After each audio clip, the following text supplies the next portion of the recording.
روزوں کا مہینہ رمضان کا مہینہ ہے، جس میں قرآن اول اول نازل ہوا، جو لوگوں کا رہنما ہے، اور جس میں ہدایت کی کھلی نشانیاں ہیں، اور جو حق و باطل کو الگ الگ کرنے والا ہے۔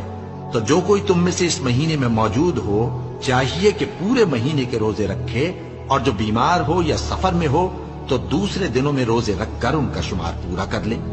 اللہ تمہارے حق میں آسانی چاہتا ہے اور سختی نہیں چاہتا، اور یہ آسانی کا حکم اس لیے دیا گیا ہے کہ تم روزوں کا شمار پورا کر لو، اور اس احسان کے بدلے کہ اللہ نے تم کو ہدایت بخشی ہے، تم اس کو بزرگی سے یاد کرو اور اس کا شکر کرو۔